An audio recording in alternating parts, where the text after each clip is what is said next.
Midwest Box Trucker. Quick word of advice: when you arrive at these post offices for Amazon, and this little deal right here is the plug-in for a little yellow controller. It usually has 2 arrows up and down, which operates this lift.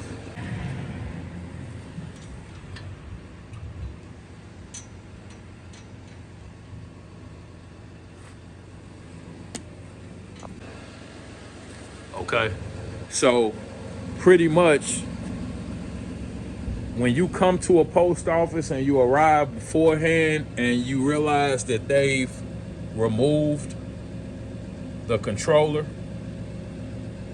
that's a sure sign that if you leave the packages on the property without actually touching bases with personnel at the post offices, you will be reported.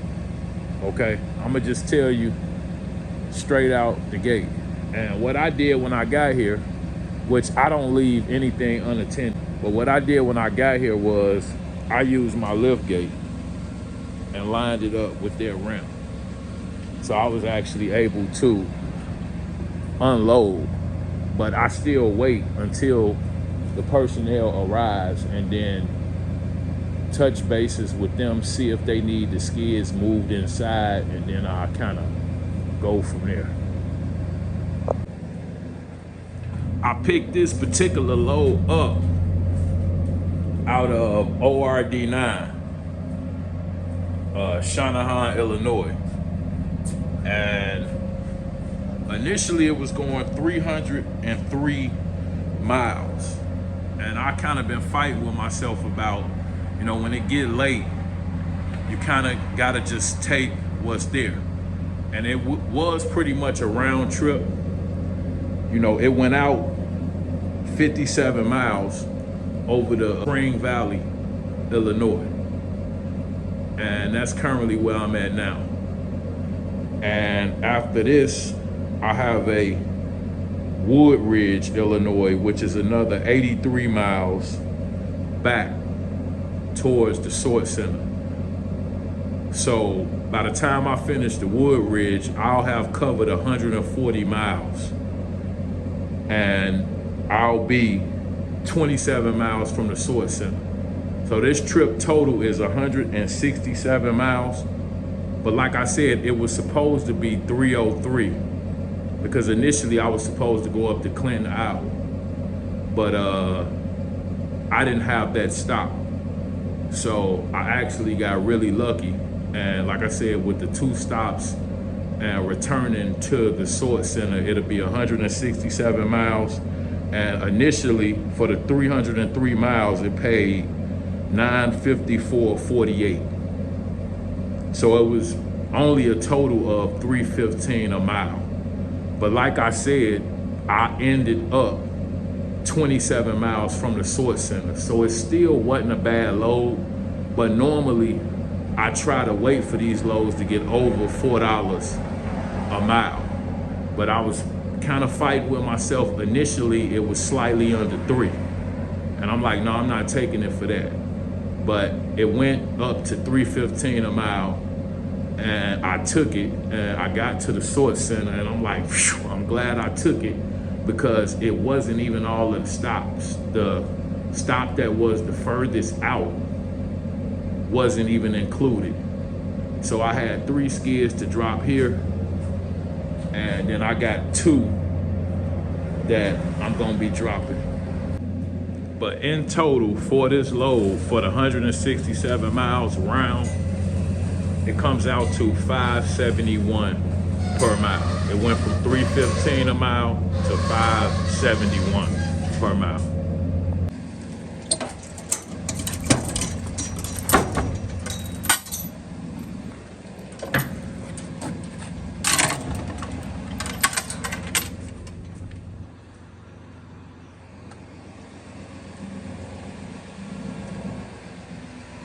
Y'all stop arguing with these people about bringing this freight inside.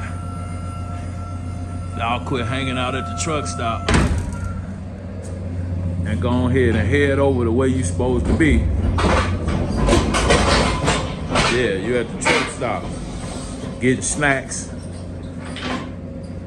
Like I said, if y'all head over the way you supposed to be, you could get here early the way you're not rushing to the extent where you're arguing with the post office workers about bringing the freight in. Because in my opinion, you're gonna spend possibly 5 hours on the phone with ROC, you know, going back and forth with them and the postal worker, and they're probably gonna reject the load. So then you have to take it back to the sort center, and you're gonna have to file a dispute to be paid properly for the back leg. You know, so like I said, this stuff could take up to 5 hours to clean up if they reject the load. Whereas you simply could take 5 minutes and just run it in the post office. That's what it just took me. You know, I unload. Once she got here, I asked her did she need it taken inside. She said yes. So I took it inside and I'm done, headed to my next stop. So it really ain't that serious to get all crazy with these postal workers about, you know, bringing 2 or 3 skids inside the building. You know, as long as you're not being penalized by Amazon for taking the skids in, just go ahead and take them in. That would be my advice to you.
thing I got here when I did. I would have had to wait on that mail truck.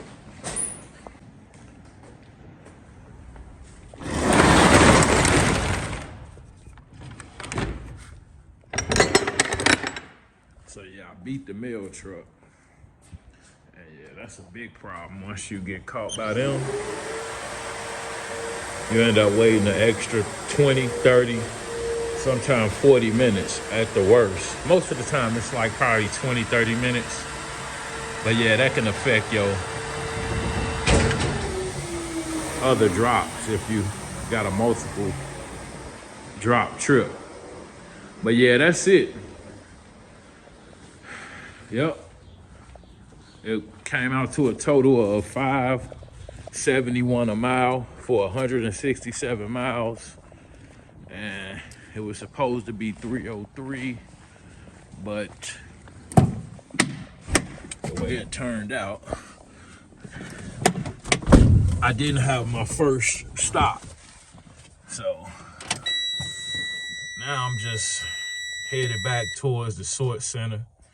And it took me right around, I picked this up probably like, it was 2:10 a.m. And it's currently like 6:45 a.m. So it took me like 4.5 hours or so. And I'm done. So yeah, I'll head back towards the sort center and just see if something else may pop up. And then kind of go from there. Let me get out of this guy's way, because I know he's ready to unload. But yeah, so that's that. Yep, 571 for 167 miles. Like I said, it was supposed to be 303, but I got lucky.